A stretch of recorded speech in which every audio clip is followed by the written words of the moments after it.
Hello मेरे प्यारे किसान भाइयों, आज की इस वीडियो में हम जानेंगे कि गन्ने की फसल के अंदर यदि आप दूसरी खाद डालने जा रहे हैं तो आप दूसरी खाद में वो कौन कौन सी ऐसी खादों को डालें जिससे गन्ने की फसल के अंदर गन्ने की ग्रोथ भी बढ़े और जिन किसान भाइयों के गन्ने में ब्याज की समस्या है, कल्ले नहीं बन रहे हैं, जड़ों का विकास नहीं हो पा रहा है, वो भी अच्छे ढंग से हो। जो किसान भाई पहली खाद अपने गन्ने के खेतों में डाल चुके हैं और अब वह किसान भाई दूसरी या तीसरी सिंचाई पर फिर से खाद डालना चाह रहे हैं, तो मैं आपको बता दूं इस टाइम के ऊपर कि फसल की देख रेख अच्छे ढंग से करनी होती है। अभी आपको उन खादों का चयन करना है जिसमें आपको चौंकाने वाले रिजल्ट मिले। किसान भाइयों, आपसे एक गुजारिश है, जो भी किसान भाई ये वीडियो देख रहे हैं वो वीडियो को लाइक जरूर कर दें, साथ ही साथ चैनल पर पहली बार आए हैं तो चैनल को सब्सक्राइब जरूर कर दें। सबसे पहले तो यहाँ एक बात और भी जानना जरूरी है, आपने जब पहली खाद अपने गन्ने के खेतों में डाली थी, यानी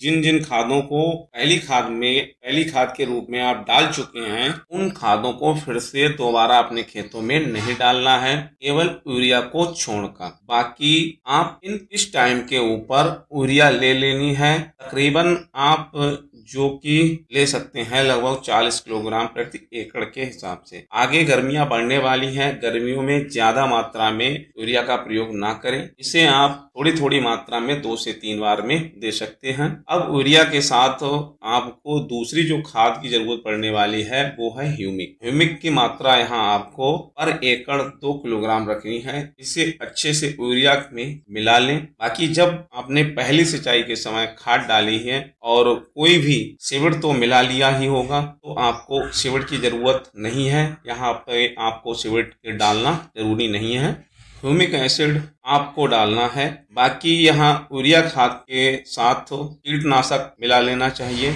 इसके लिए आपको एडी गन्ने में फिप्रोनिल या कार्टाप मिला लेना है, या यहाँ आप बटाको भी डाल सकते हैं, इसके अच्छे परिणाम देखने को मिले हैं और कीटों का आक्रमण अपने खेतों में नहीं होगा। अब ऐसे खेत जिनमें ट्रिलिंग बहुत कम हुई है, कल्लों की संख्या बहुत कम हुई है, तो जब इन खादों को आप मिलाएं तो उसी समय के साथ में 200 ml इथोफोन, बल्कि आप 150 ml तो फोन 39% जो कि आता है उसे मिला लेना है। लेकिन जो किसान भाई स्प्रे में अगर इससे देना चाहते हैं तो उन्हें इसकी मात्रा घटाकर 100 ml कर लेनी है। इससे आपके गन्ने में कल्लों की संख्या बहुत तेजी से बढ़ेगी। यहाँ दूसरी खाद पर आपको इन्हीं 3 से 4 खादों को डालना है और ज्यादा खादों का प्रयोग नहीं करना है। किसान भाइयों, गन्ने की ग्रोथ के लिए क्या डालें, तो किसान साथियों, जिन गन्ना खेतों में ट्रिलिंग बढ़िया है, कल्लों की संख्या अधिक है, उन्हें क्या लगाना है वो भी जान लेते हैं। आपको करना क्या है, आपको 40 किलोग्राम यूरिया ले लेनी है और जो आपको